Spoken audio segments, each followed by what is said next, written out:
Assalamualaikum warahmatullahi wabarakatuh. Perkenalkan, nama saya Muirsal, NIM 1931041126, kelas PJKRD. Baik, di sini saya akan membacakan materi perilaku dalam mata kuliah Psikologi Penjas. Pengertian perilaku.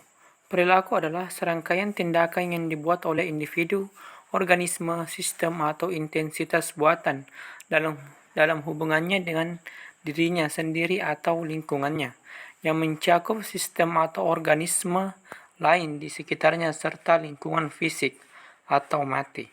Perilaku adalah respon yang dikomputasi dari sebuah sistem atau organisme terhadap berbagai rangsangan atau input, baik internal atau eksternal, sadar atau bawah sadar, terbuka atau rahasia, dan sukarela atau tidak sukarela. Menurut Skinner dalam Notat Mojo tahun 2014, seorang ahli psikologi merumuskan bahwa perilaku merupakan respon atau reaksi seseorang terhadap stimulus atau rangsangan dari luar. Perilaku manusia adalah aktivitas yang timbul karena adanya stimulus dan respon serta dapat diamati secara langsung maupun tidak langsung.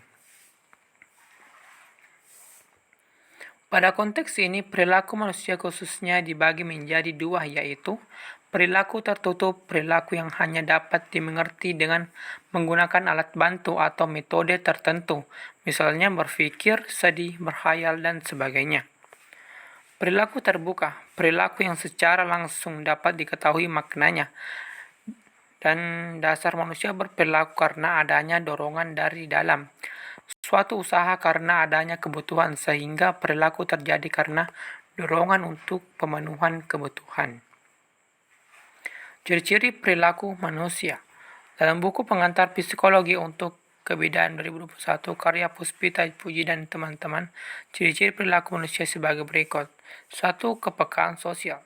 Kemampuan manusia untuk menyesuaikan dengan pasangan, harapan orang lain, dan lingkungan sekitarnya. Contohnya, perilaku seseorang ketika menjenguk orang sakit berbeda ketika menghadiri sebuah pesta. 2. Kelangsungan perilaku. Suatu perilaku sekarang merupakan sebuah kelanjutan dari perilaku sebelumnya. Terjadinya perilaku karena adanya kesinambungan. Perilaku manusia tidak akan pernah berhenti dalam suatu waktu sampai manusia meninggal. 3. Orientasi pada tugas. Setiap perilaku yang dilakukan oleh manusia selalu memiliki tujuan atau berorientasi pada sebuah pekerjaan. 4. Usaha dan perjuangan. Setiap manusia yang hidup pastinya memiliki cita-cita yang akan diperjuangkan, sehingga manusia akan memperjuangkan mimpi dan cita-citanya agar terwujud.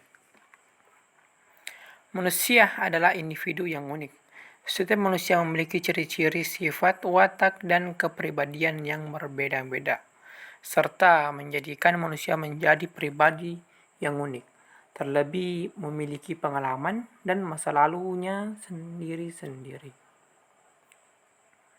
Proses pembentukan perilaku. Menurut Abraham Maslow, perilaku manusia dipengaruhi oleh tingkat kebutuhannya atau hierarki kebutuhan dasar.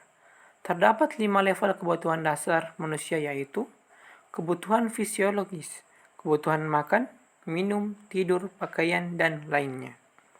Kebutuhan akan rasa aman, keamanan, stabilitas, keteraturan, dan lain-lain.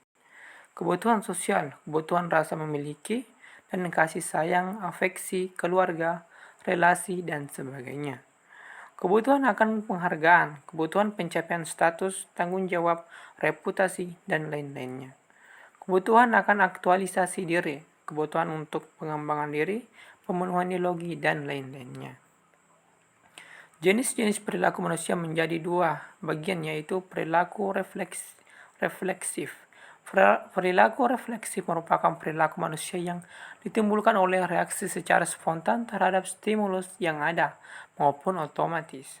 Perilaku refleksif ini pada hakikatnya tidak dapat dikendalikan karena perilaku ini merupakan perilaku yang alamiah. Contohnya, ketika jari kita secara tidak sengaja menyentuh benda panas, otomatis kita akan menarik jari kita atau mata yang otomatis berkedip ketika terkena cahaya silau dan sebagainya. Dalam perilaku refleksi juga ada perilaku naluri. Perilaku naluri merupakan gerak refleks yang kompleks atau rangkaian tahapan. Ada 3 gejala yang menyertai perilaku naluri seperti pengenalan perasaan atau emosi, dorongan keinginan atau motif, dan sebagainya.